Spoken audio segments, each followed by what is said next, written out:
Hello guys, welcome back to our channel Pariksha E classes. Guys, UP triple S C PET exam 2022 15 और 16 अक्टूबर को प्रतिदिन दो पालियों में कंडक्ट कराया गया था। इस एग्ज़ाम की 15 अक्टूबर की द्वितीय पाली का मास्टर आंसर सॉल्यूशन हम इस वीडियो में देखने वाले हैं। आयोग के द्वारा पैट एग्ज़ाम की चारों शिफ्ट की आंसर कीज़ को रिलीज कर दिया गया है। यहाँ पर पहला क्वेश्चन है, पंचतंत्र की कथाएँ किसके द्वारा लिखी गई थी? तो इसका सही जवाब होगा विष्णु शर्मा के द्वारा। क्वेश्चन नंबर सेकंड है, गौतम बुद्ध ने सारनाथ में अपना पहला उपदेश किस मुद्रा में दिया था? तो इस मुद्रा को कहा जाता है धम्म चक्र प्रवर्तन मुद्रा। क्वेश्चन नंबर थ्री देखेंगे। क्वेश्चन नंबर थ्री है, निम्नलिखित में से किस शासक के दरबारी कवि हरिशेण थे? तो देखिए, जो दरबारी कवि हरिशेण थे वह समुद्रगुप्त के दरबारी कवि थे। समुद्रगुप्त यहाँ पर सही आंसर होगा। क्वेश्चन नंबर फोर है, जजिया फिर से लगाने वाले मुगल शासक का नाम क्या है? तो देखिए, औरंगजेब ने दोबारा से जजिया कर को लागू किया था। क्वेश्चन नंबर फाइव देखेंगे, निम्नलिखित में से किसे अंग्रेजों द्वारा शुरू किए गए सबसे महत्वपूर्ण योगदानों में से एक माना जाता है? देखिए, काफ़ी सारे योगदान अंग्रेजों के द्वारा दिए गए थे, लेकिन उनमें से सबसे जो महत्वपूर्ण माना जाता है, डेट इज ऑप्शंस के अकॉर्डिंग रेलवे यहाँ पर सही हो जाएगा। क्वेश्चन नंबर सिक्स की बात करते हैं, निम्नलिखित में से कौन सा 1857 की विद्रोह का परिणाम था? देखिए, जो 1857 का विद्रोह हुआ था, जिसे सैनिक विद्रोह के नाम से जाना जाता है, इसने ईस्ट इंडिया कंपनी की जो शक्तियाँ थीं उनको ब्रिटिश क्राउन में हस्तांतरित कर दिया था। ये इसका प्रमुख परिणाम था। क्वेश्चन नंबर सेवन की बात करते हैं, 1930 में महात्मा गांधी द्वारा सविनय अवज्ञा आंदोलन शुरू करने का कारण क्या था? तो देखिए, ये जो सविनय अवज्ञा आंदोलन था, ये शुरू किया गया था नमक कानून तोड़ने के लिए, और ये डांडी मार्च भी इसको कहा जाता है, डांडी मार्च। क्वेश्चन नंबर एट देखेंगे, निम्नलिखित में से कौन सा स्वतंत्र भारत का पहला भारतीय गवर्नर जनरल था? तो स्वतंत्र भारत का पहला भारतीय गवर्नर जनरल जो बने थे वो थे सी राजगोपालाचारी। ठीक है, सी राजगोपालाचारी ये भारतीय थे, और ठीक है, स्वतंत्र भारत के, और इसे इन्हें आप कह सकते हैं कि अंतिम गवर्नर जनरल भी इनको बोल सकते हैं, लास्ट थे ये। क्वेश्चन नंबर नाइन, निम्नलिखित में से किस अधिनियम द्वारा बर्मा को भारत से अलग किया गया था? तो भारत सरकार अधिनियम 1935 जो आया था, उसके द्वारा ही वर्मा को भारत से अलग किया गया था। क्वेश्चन नंबर 10 देखेंगे, भारत को ब्रिटिश नियंत्रण से मुक्त करने के लिए भारतीय राष्ट्रीय सेना इंडियन नेशनल आर्मी, इसका गठन किसने किया था? तो देखिए, आईएनए का जो गठन किया था वो किया था सुभाष चंद्र बोस ने। क्वेश्चन नंबर 11, निम्नलिखित में से कौन पृथ्वी का सबसे बड़ा अंतःस्थलीय जल निकाय है? यानी वह बताना है आपको, Earth largest inland body of water, जो चारों ओर से किससे घिरा हुआ है? अर्थ से, यानी कि सतह जमीन से घिरा हुआ है, तो that is Caspian sea, Caspian सागर है वो। अगला क्वेश्चन देखते हैं, क्वेश्चन नंबर 12, सामान्य वर्षा में अचानक वृद्धि हो जाती है और कई दिनों तक लगातार जारी रहती है, इसे मानसून का क्या कहते हैं? कौन सी घटना कहलाती है मानसून की? तो इसे हम मानसून का फटना कहते हैं, जिसे प्रस्फोट भी कहते हैं, मानसून का वस्ट होना। क्वेश्चन नंबर 13 है, जीएमटी का पूर्ण रूप क्या है? देखिए, आपसे फर्स्ट शिफ्ट में पूछा गया था कि भारत का जो मानक समय है वो जीएमटी से कितना आगे है, डेट इज 5.5 घंटे आगे था। दूसरे इस पाली में पूछा गया है कि जीएमटी का पूर्ण रूप क्या है? इसका पूर्ण रूप है ग्रीनविच मीन टाइम। अगला क्वेश्चन देखेंगे, क्वेश्चन नंबर 14, प्रति 1000 लोगों पर जीवित जन्मों की वार्षिक संख्या को किस नाम से जाना जाता है? तो देखिए, जो प्रति 1000 लोगों पर जो जीवित जन्म होते हैं, जिसमें बच्चे बच्चियां दोनों शामिल होते हैं, उनको हम क्रूड यानी अशोधित जन्म दर कहते हैं, क्रूड बर्थ रेट कहते हैं। क्वेश्चन नंबर 15 है, सागौन के जंगल भारत के निम्नलिखित में से किस राज्य में पाए जाते हैं? तो देखिए, राज्य में जो सबसे सर्वाधिक तौर पर पाए जाते हैं वो है मध्य प्रदेश। सागौन के जंगल मध्य प्रदेश में काफ़ी ज़्यादा पाए जाते हैं। क्वेश्चन नंबर 16 देखेंगे, डैश योजना आयोग के अंतिम उपाध्यक्ष थे? तो योजना आयोग के जो अंतिम उपाध्यक्ष थे वह थे श्री मोन्टेक सिंह अहलूवालिया जी। क्वेश्चन नंबर 17, देखिए, योजना आयोग को ख़त्म कर दिया गया है और यहाँ पर 1 जनवरी 2015 से नीति आयोग कार्यरत है। ठीक है, आगे देखेंगे। क्वेश्चन नंबर 17 है, निम्नलिखित में से कौन सा क्षेत्र भारत का सबसे बड़ा नियोक्ता है? देखिए, प्राथमिक क्षेत्र के रिगार्डिंग एक क्वेश्चन आपसे पहली पाली में भी पूछा गया था, और अब पूछा गया है कि भारत का सबसे बड़ा नियोक्ता कौन है? तो प्राथमिक क्षेत्र। प्राथमिक क्षेत्र में आपको समझ में नहीं आएगा कौन कौन से आते हैं, तो यहाँ पर कृषि आती है, बागवानी आती है, इस तरह की जो रॉ मटेरियल प्रोवाइड करती हैं जो भी क्षेत्र, वो सब प्राइवेट में, प्राइमरी सेक्टर में आते हैं। अगला क्वेश्चन देखते हैं, क्वेश्चन नंबर 18, निम्नलिखित में से किस राज्य को हरित क्रांति के लिए भारत में आरंभ स्थल के रूप में चुना गया था? तो देखिए, भारत में जब हरित क्रांति लाने की बात हुई तो एम एस स्वामीनाथन, जिन्होंने भारत में हरित क्रांति लाए थे, तो उन्होंने सबसे पहले पंजाब स्टेट को इसके लिए चुना था। क्वेश्चन नंबर 19 देखते हैं। 1969 में कितनी प्रमुख निजी बैंकों का राष्ट्रीयकरण किया गया था? तो देखिए, यहाँ पर इनमें से कोई नहीं अकॉर्डिंग टू ऑप्शन चूज़ किया है, लेकिन यहाँ पर 14 जो बैंक थी उनको नेशनलाइज्ड किया गया था 1969 में। क्वेश्चन नंबर 20 देखते हैं। 20 है, 1991 के आर्थिक सुधारों के बाद डैश उद्योग विशेष रूप से सार्वजनिक क्षेत्र के लिए आरक्षित थे। तो जो सार्वजनिक क्षेत्र के लिए आरक्षित रखा गया था, जो एलपीजी रिफॉर्म्स आए थे 1991 में, उनमें से परमाणु ऊर्जा जो उत्पादन था, इस क्षेत्र को सार्वजनिक उपक्रम के लिए रखा गया था, atomic energy generation. Question number 21 है, निम्नलिखित में से कौन सा अनुच्छेद अल्पसंख्यकों के हितों का संरक्षण करता है? तो जो अल्पसंख्यकों के राइट्स हैं उनके लिए आर्टिकल 29 रखा गया है, जो इनके हितों का संरक्षण करता है। क्वेश्चन नंबर 22 देखते हैं। 42वें संशोधन के माध्यम से निम्नलिखित में से कौन सा नया डीपीएसपी यानी राज्य नीति के सिद्धांत को जोड़ा गया है?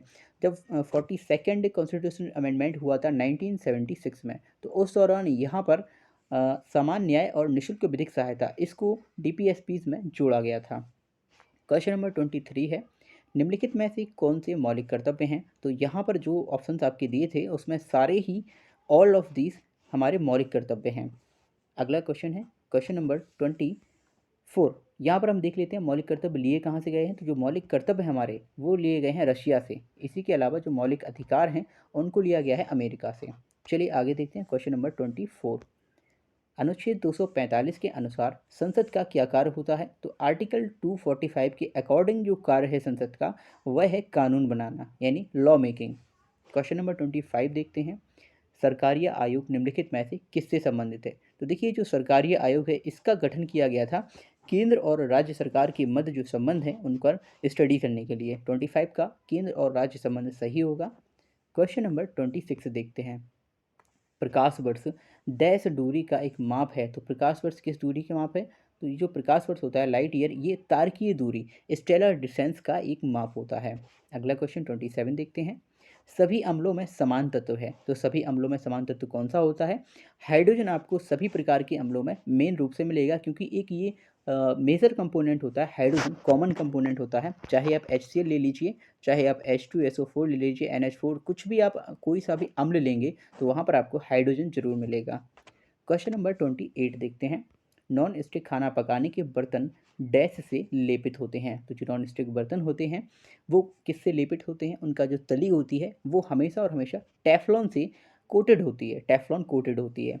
Question number 29। निम्नलिखित में से कौन सबसे बुद्धिमान स्तनधारी होता है? तो यहाँ पर आप देख पाएंगे डॉल्फिन, ये सबसे ज़्यादा बुद्धिमान स्तनधारी की श्रेणी में आता है।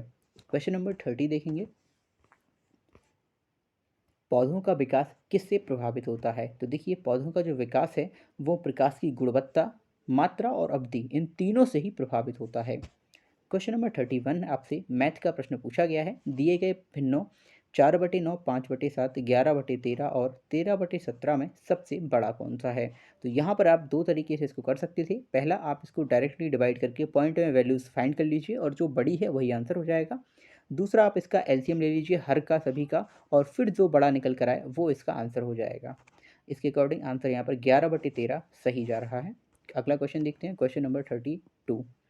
यहाँ पर आपको फार्मूला बेस्ड क्वेश्चन दिया गया है, इसे आप सॉल्व कर लीजिए। ए क्यू प्लस बी क्यू का फार्मूला खोल के, तो आपका ऊपर ए प्लस बी बचेगा, बाकी जो भी है वो कट जाएगा। कटेगा क्या? A square plus B square minus A B. यहाँ पर 7.9 आंसर हो जाएगा। अगला क्वेश्चन देखिए, क्वेश्चन नंबर 33। तो यहाँ पर एक परीक्षा में 70% अभ्यर्थी भौतिकी में उत्तीर्ण हुए और 80% अभ्यर्थी तर्कणा में उत्तीर्ण हुए, यानी रीजनिंग में। यदि इन दोनों विषयों में 55% विद्यार्थी यानी अभ्यर्थी उत्तीर्ण होते हैं तो दोनों विषयों में कितने प्रतिशत अभ्यर्थी अनुत्तीर्ण हुए? अब यहाँ पर सारी जो हमको डेटा दिया हुआ है वो पास्ड का दिया हुआ है, निकालना हमको फेल का है। तो हम टोटल पास का निकाल लेंगे और टोटल में से जो पास है वो हटा देंगे, तो हमारे पास 5% ऐसे आएंगे जो फेल हैं दोनों विषयों में। क्वेश्चन नंबर 34 देखते हैं। यहाँ पर आपको एवरेज फाइंड करना है। 308, 125, 45, 120 और 102 का औसत जो निकल कर आएगा 140। क्वेश्चन नंबर 35 देख लीजिए। √9 - 4√5 इसको आप सॉल्व कीजिए। सॉल्व करेंगे आपको तो यहाँ पर क्वाड्रेटिक इक्वेशन देखने को मिलेगी √5 - 2 की। क्वेश्चन नंबर 36 देखते हैं। श्वा अल्प का सही संधि विच्छेद क्या होगा? तो देखिए सु प्लस अल्प ये इसका सही संधि संधि विच्छेद होगा। यहाँ पर यण संधि होगी श्वल्प। ठीक है। Question number 37। इति और इति का सही अर्थ भेद क्या होता है? तो यानी इस जोड़े का हमें सही अर्थ बताना था। तो देखिए इति माने होता है समाप्ति, इति मीन्स समाप्ति और इति मीन्स होता है विघ्न।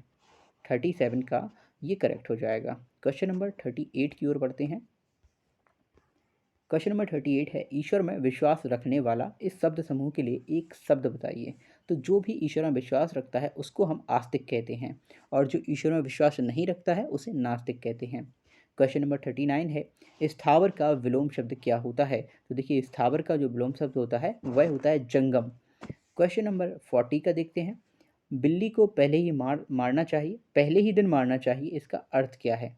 यानी भय का जो शमन है वो शुरू में ही कर देना चाहिए। यदि आपको किसी चीज़ का भय हो रहा है तो उसे आप शुरुआत में ही ख़त्म कर दीजिए, अदरवाइज़ वो भय एक भयानक रूप ले सकता है। ये यहाँ पे इसका अर्थ है। अगला क्वेश्चन देखते हैं। क्वेश्चन नंबर 41 एंड 42 यहाँ पर पैसेज दिया हुआ है जिसके अकॉर्डिंग आपको इसके आंसर्स देने हैं। क्वेश्चन नंबर 41 है according to the passage is Valentine's day officially a holiday? तो यहाँ पर according to passage answer is no. Question number 42 देखेंगे। According to the passage what do school children gift their teachers? तो जो school children है वो teachers को क्या गिफ्ट करते हैं? तो यहाँ पर जो निकल कर आएगा that is thank you cards देते हैं। क्वेश्चन नंबर 43 है choose the correct synonym of tame. Tame means होता है डरपोक और इसका हमें करेक्ट सिनोनिम फाइंड करना था डेट इज डोसाइल। ठीक है। क्वेश्चन नंबर 44 यहाँ पर पूछा गया है choose the correct antonym of rapid. तो देखिए रैपिड मीन्स होता है क्विक यानी तेज होता है, जबकि टार्डी मतलब होता है स्लोली यानी धीरे धीरे। तो यहाँ पर करेक्ट एंटोनिम होगा इसका टार्डी। अगला क्वेश्चन देखिए क्वेश्चन नंबर 45।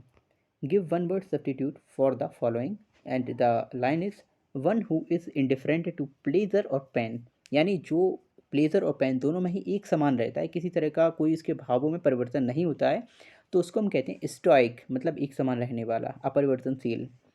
46 देखेंगे। दोनों कथनों को पढ़ें और तय करें कि निम्नलिखित में से कौन सा उत्तर विकल्प इन दोनों कथनों के बीच सही ढंग से संबंध दर्शाता है। तो यहाँ पर कथन है आपका लैपटॉप निर्माण कंपनियों ने हाल ही में लैपटॉपों की कीमतों में वृद्धि की है। दूसरा कथन है सरकार ने हाल ही में लैपटॉपों पर शुल्क बढ़ाया है। तो इसीलिए तो दूसरा कारण है और पहला इसका प्रभाव है। कथन 2 कारण है और कथन 1 इसका प्रभाव है। बिल्कुल सही बात है यहाँ पर। ठीक है। अगला क्वेश्चन देखते हैं क्वेश्चन नंबर 47। एक तस्वीर की ओर इशारा करते हुए ए ने अपने दोस्त बी से कहा वह मेरी माँ के पिता की इकलौती बेटी है। ए फोटोग्राफ वाले व्यक्ति से किस प्रकार संबंधित है? तो जो फोटोग्राफ वाला व्यक्ति है वह ए की माँ ही है, इसीलिए ए उस व्यक्ति का बच्चा हुआ यानी बेटा हुआ। क्वेश्चन नंबर 48 देखते हैं। निम्नलिखित प्रश्न में दिए गए विकल्पों में से असंगत का चयन कीजिए। जो असंगत है उसका चयन करना था। ऑप्शंस में यहाँ पर 301 इनका असंगत निकल कर आ रहा है। क्वेश्चन नंबर 49 देखेंगे। 1 जनवरी 2006 को रविवार था। 1 जनवरी 2010 को सप्ताह का कौन सा दिन होगा? देखिए ये जो क्वेश्चन है ये समथिंग समथिंग रिपीटेड है, चाहे इसकी डेट बदली हुई है, लेकिन आपसे पहली पाली में भी इसी तरह का प्रश्न पूछा गया है। करेक्ट आंसर इसका निकल कर आ रहा है फ्राइडे यानी शुक्रवार। अगला क्वेश्चन देखिए क्वेश्चन नंबर 50। यदि किसी निश्चित भाषा में एक्टिव को इस रूप में लिखा जाता है, कोडेड किया जाता है, तो उस कोड इफेक्ट को कैसे कोडित किया जाएगा? ठीक है। इस कोड में इफेक्ट को कोडित करेंगे तो यहाँ पर होगा TGGFDE, ये इसका सही आंसर होगा। क्वेश्चन नंबर 51 देखते हैं। भारत गौरव पर्यटक ट्रेन को जून 2022 में रामायण सर्किट के हिस्से के रूप में भारत और किस देश के बीच हरी झंडी दिखाकर रवाना किया गया था? तो देखिए ये जो ट्रेन है आपकी भारत गौरव पर्यटक ट्रेन, ये भारत और नेपाल के बीच चलेगी रामायण सर्किट के हिस्से के रूप में। क्वेश्चन नंबर 52 की ओर बढ़ते हैं।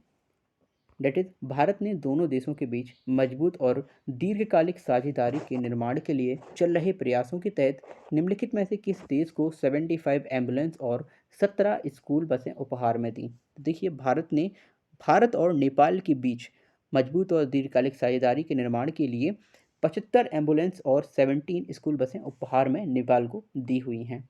अगला क्वेश्चन है question number 53, that is June 2022 में भारत ने निम्नलिखित में से किस देश के साथ कॉमनवेल्थ डिप्लोमेटिक एकेडमी प्रोग्राम की घोषणा की है। तो ये जो आपका प्रोग्राम है ये यूके के साथ साझेदारी में ये जो प्रोग्राम है वो शुरू करने जा रहा है इंडिया। क्वेश्चन नंबर 54 देखते हैं, डैश कंपनी ने आईएएफ के हेलीकॉप्टरों के लिए एडीएस अडास जो टेक्निक है की पूर्ति हेतु एक बेलारूसी कंपनी और उसकी सहायक कंपनी के साथ एक समझौता ज्ञापन पर हस्ताक्षर किए हैं। तो ये कंपनी है भारत इलेक्ट्रॉनिक्स लिमिटेड, बीईएल ने इस तरह का ये जो ज्ञापन है उस पर हस्ताक्षर किए हैं। अगला क्वेश्चन देखते हैं क्वेश्चन नंबर 45, निम्नलिखित में से किस भारतीय राज्य ने नारी को नमन नाम से एक नई योजना शुरू की है। तो इस तरह की योजना शुरू करने वाला हिमाचल राज्य है। क्वेश्चन नंबर 56 देखते हैं, निम्नलिखित में से किस राज्य सरकार ने 5,000 रुपये की काशी यात्रा सब्सिडी योजना की शुरू की है। तो कर्नाटक गवर्नमेंट के द्वारा इस तरह की सब्सिडी योजना की शुरुआत की गई है जिसमें काशी यात्रा पर 5,000 रुपये की सब्सिडी सरकार के द्वारा प्रदान की जाएगी। क्वेश्चन नंबर 57 देखते हैं, प्रधानमंत्री नरेंद्र मोदी ने निम्नलिखित में से किस जिले में डॉक्टर संपूर्णानंद स्पोर्ट्स स्टेडियम में एक कार्यक्रम में 1,800 करोड़ रुपए की योजनाओं का उद्घाटन और शिलान्यास किया है। तो ये था वाराणसी में, ठीक है, वाराणसी जिले में।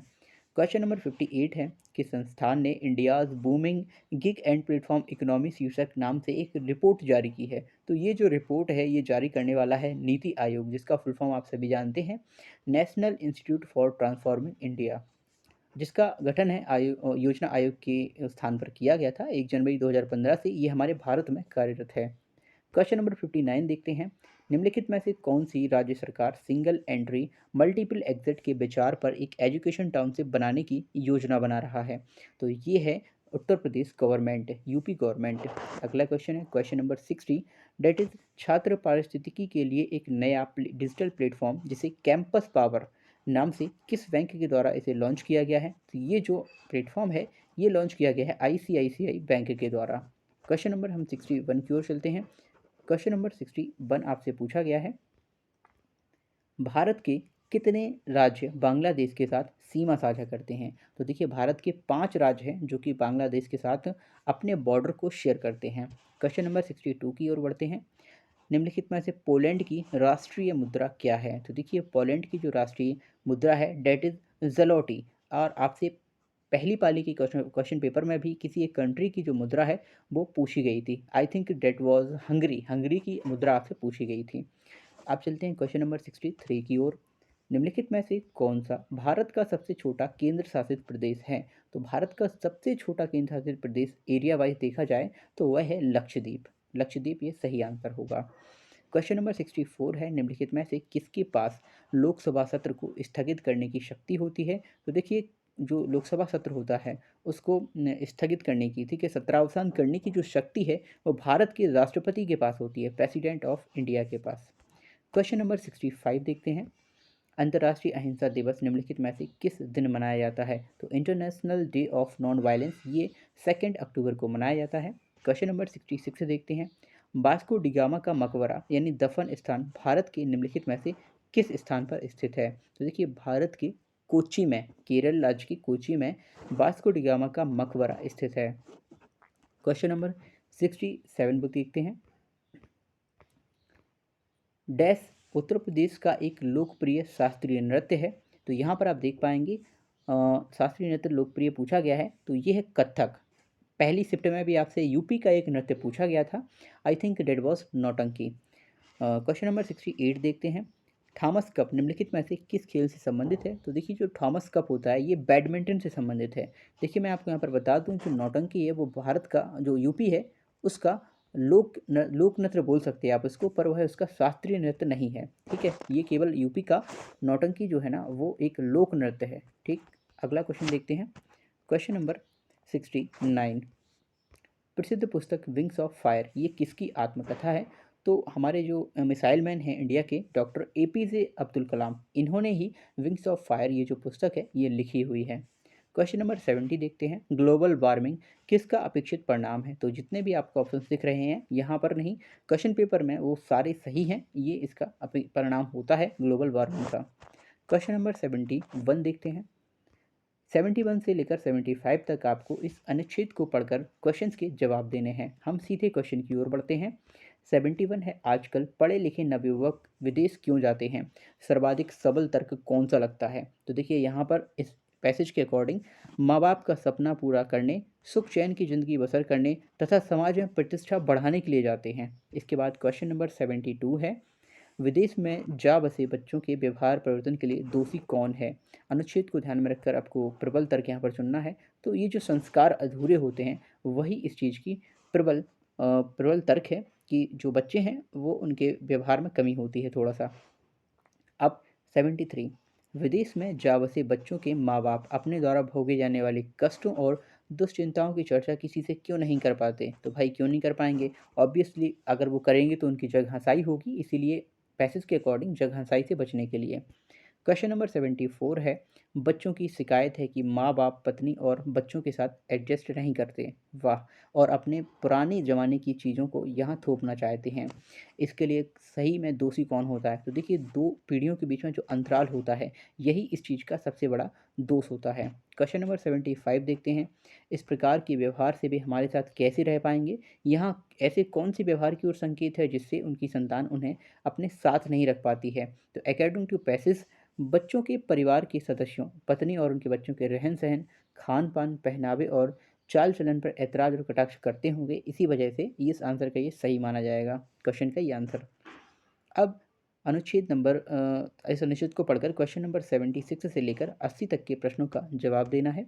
क्वेश्चन नंबर 76 देखते हैं सबसे पहले, आज के बुजुर्गों के लिए बदलते समय कौन-सी सर्वोचित माँग है जिससे वे चैन से अपना बुढ़ापा काट सकें? तो देखिए बुजुर्ग बुढ़ापे के लिए कुछ अर्जित करके रखें और अपनी अगली पीढ़ी के सदस्यों पर बोझ ना बनें, ना ही अपनी राय उन पर थोपें। तो ये उनके चैन से बुढ़ापा काटने का सही माँग है वो उचित है इस पैसेज के अकॉर्डिंग। क्वेश्चन नंबर 77 पर देखते हैं, कौन से माँ-बाप अपने ही घर में दीनहीन से होकर बच्चों का मुँह नहीं ताकते हैं? तो देखिए जो माता-पिता बदलते समय के साथ अपने को बदल लेते हैं और बहू-बेटों और उनके परिवार को उचित सम्मान देते हैं।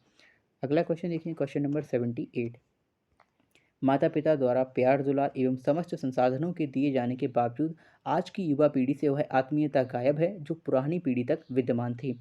इसका सबसे उचित कारण क्या हो सकता है? तो देखिए पीढ़ियों के जो अंतरण के कारण जीवन मूल्यों के बदलने से युवा पीढ़ी अदूरदर्शी और असहनशील होती जा रही है और उसकी ग्रहणशीलता भी कम होती जा रही है। क्वेश्चन नंबर 79 देखते हैं, कौन से बच्चे अपने माता पिता को वृद्धाश्रम में भेज देने की बात करते हैं? तो भाई जो बच्चे संस्कारहीन और अविवेकी हैं और जो अपने भविष्य को नहीं देख पाते, तो वही बच्चे अपने माता पिता को वृद्धाश्रम में भेज देने की बात करते हैं according to this passage. Question number 80 की बात करते हैं, संतान के साथ रहने की इच्छा होते हुए भी कई माँ-बाप के अकेले रहने का कारण कौन-सा है? सबसे प्रबल तर्क बताइए। तो देखिए माँ-बाप का संतान और उसके परिवार के प्रति जो रूखा व्यवहार है, वाणी का असंयम और बहू-बेटों की ज़िंदगी में ज़्यादा दखलंदाजी, ये इसका सही आंसर हो जाएगा। क्वेश्चन नंबर 81 से लेकर 85 तक आपको तालिका का अध्ययन करना है और उस पर आधारित प्रश्नों के उत्तर देने हैं। देखते हैं क्वेश्चन नंबर 81 क्या है? दैट इज़, किस जिले के लिए विगत वर्षों में चयनित उम्मीदवारों की औसत संख्या न्यूनतम है? तो ये डिस्ट्रिक्ट ई है। क्वेश्चन आप सॉल्व कीजिए, आपको यहाँ पर सीधे आंसर मिलाना होगा। 82 देखते हैं, जिला डी से उत्तीर्ण उम्मीदवारों का प्रतिशत जिला डी से उपस्थित होने वालों की तुलना में किस वर्ष में सबसे कम है? That is 2013। क्वेश्चन नंबर 83 देखते हैं, वर्ष 2011 में किस जिले में उपस्थित उम्मीदवारों की तुलना में चयनित उम्मीदवारों का प्रतिशत सबसे अधिक था? तो ये है जिला ए, डिस्ट्रिक्ट ए। क्वेश्चन नंबर 84 पे आते हैं, समीक्षाधीन अवधि के दौरान जिला ई से चयनित उम्मीदवारों की संख्या इस अवधि के दौरान जिला ए से चयनित उम्मीदवारों की संख्या का लगभग कितना प्रतिशत है? तो ये निकल कर आता है 88.54%। क्वेश्चन नंबर 85 है, जिला सी से चयनित उम्मीदवारों का प्रतिशत जिला सी से उत्तीर्ण उम्मीदवारों की तुलना में किस वर्ष में सबसे अधिक है? तो ये 2012 आंसर सही होगा। क्वेश्चन नंबर 86 देखते हैं, 86 से लेकर 90 तक आपको अगेन तालिका का अध्ययन करना है और उससे संबंधित प्रश्नों का उत्तर देना है। क्वेश्चन नंबर 86 है, कंपनी एस द्वारा बेचे गए उत्पादों की संख्या में जनवरी से अप्रैल तक लगभग कितने प्रतिशत की वृद्धि हुई है? तो ये वृद्धि थी 64.71%। क्वेश्चन नंबर 87 है, कंपनी टी द्वारा मार्च, अप्रैल और मई में बेचे गए उत्पादों की कुल संख्या में से 32% माइल्ड स्टील से बने थे। मार्च और अप्रैल मई में स्टोर टी द्वारा बेचे गए माइल्ड स्टील उत्पादों की कुल संख्या कितनी थी? तो ये जो निकल कर आएगी 144। क्वेश्चन नंबर 188 देखते हैं। 88, फरवरी में कंपनी पी एस और टी द्वारा बेचे गए उत्पादों की औसत संख्या कितनी है? अनुमान आपको बताना है, तो ये अप्रॉक्सीमेट निकल कर आएगा 118। क्वेश्चन नंबर 89 देखते हैं। मार्च में कंपनी पी और आर के द्वारा बेचे गए उत्पादों की कुल संख्या का अप्रैल में उन्हीं कंपनी द्वारा बेचे गए उत्पादों की कुल संख्या से अनुपात कितना है? तो ये अनुपात निकल कर आएगा 59:80। क्वेश्चन नंबर 90 देखते हैं। कंपनी क्यू द्वारा जनवरी और मई में मिलाकर बेचे गए उत्पादों की कुल संख्या और समान महीनों में कंपनी आर द्वारा बेचे गए उत्पादों की कुल संख्या के बीच अंतर क्या है? तो ये अंतर निकल कर आएगा 85 का। अगला क्वेश्चन देखते हैं। Question number 91। क्वेश्चन नंबर 91 से लेकर 95 तक आपको एक पाई चार्ट को पढ़ना है और इसी पर आधारित प्रश्नों के उत्तर भी देने हैं। 91 क्वेश्चन है, छात्रावास पर कुल खर्च का लगभग कितने प्रतिशत खर्च किया जाता है? तो लगभग 12.78% ये खर्च किया जाता है। क्वेश्चन नंबर 92 है, कार्यक्रमों की तुलना में अनुसंधान पर लगभग कितना प्रतिशत अधिक खर्च किया गया? तो 86% अधिक खर्च किया गया। क्वेश्चन नंबर 93 की ओर बढ़ते हैं। यदि वर्ष के दौरान विभिन्न क्षेत्रों पर खर्च की गई कुल राशि 1,80,00,000 हो तो आधारभूत संरचना पर खर्च की गई राशि छात्रावास पर खर्च की गई राशि से कितनी अधिक होगी? इसे आप सॉल्व कीजिए, निकल कर आएगा 2,00,000 रुपये अधिक होगी। क्वेश्चन नंबर 94 देखते हैं। खेलों और शिक्षा की तुलना में कितने प्रतिशत कम खर्च किया गया है? खेलों पर शिक्षा की तुलना में 35% जो खर्च है वो कम किया जाता है। 95 देखते हैं। यदि वर्ष के दौरान खेलों पर खर्च की गई कुल राशि 1.8 करोड़ थी तो शिक्षा और अनुसंधान पर कुल खर्च की गई राशि कितनी होगी? तो ये निकल कर आएगी 72,50,000 रुपये। क्वेश्चन नंबर 96 से लेकर 100 तक एक आपको लाइन ग्राफ दिया गया है, रेखा आरेख, और यहाँ पर आपको इसी के प्रश्नों का जवाब देना है। क्वेश्चन नंबर 96 देखते हैं। 2005 में दो कंपनियों ए और बी की आय क्रमशः 3 और 4 के अनुपात में थी। 2005 में उनके व्यय का जो क्रमशः अनुपात है वो क्या निकल कर आएगा? तो ये जो अनुपात निकल कर आएगा 45:68 निकल कर आएगा। क्वेश्चन नंबर 97, यदि 2002 में कंपनी बी का व्यय 200 करोड़ रुपए था तो 2002 में आय क्या थी? तो आय निकल कर आएगी 260 करोड़। क्वेश्चन नंबर 98 की ओर बढ़ते हैं। यदि 2001 में कंपनी ए और बी का व्यय समान था और 2001 में दोनों कंपनियों की कुल आय 342 थी, ठीक है, 342 करोड़ रुपए थी, तो 2001 में दोनों कंपनियों का कुल लाभ कितना था? तो दोनों का जो कुल लाभ यहाँ पर निकल कर आएगा that is 102 crore. Question number 99 की ओर बढ़ते हैं। वर्ष 2003 में कंपनी ए का व्यय 200 करोड़ रुपए था और 2003 में कंपनी ए की आय 2006 में उसके खर्च के समान थी, तो 2006 में कंपनी ए की आय क्या थी ये बताइए। तो क्वेश्चन नंबर 99 का जो सही आंसर होगा ये निकल कर आएगा 464 करोड़ रुपए। क्वेश्चन नंबर 100 है, यदि 2005 में दो कंपनियों की आय समान थी तो 2005 में कंपनी ए के व्यय का कंपनी बी के व्यय से अनुपात क्या था? तो ये अनुपात निकल कर आएगा 15:17। इस तरह से हमारे टोटल 100 क्वेश्चन थे वो हमने सॉल्व कर लिए हैं, इनके आंसर की देख ली है। किसी भी क्वेश्चन में कोई भी डाउट हो तो आप हमें बता सकते हैं कमेंट बॉक्स में। इसके अलावा जो भी आपका यहाँ पर स्कोर रहा हो इस पाली का एग्ज़ाम यदि आपने दिया है तो हमारे साथ कमेंट्स में शेयर कर सकते हैं।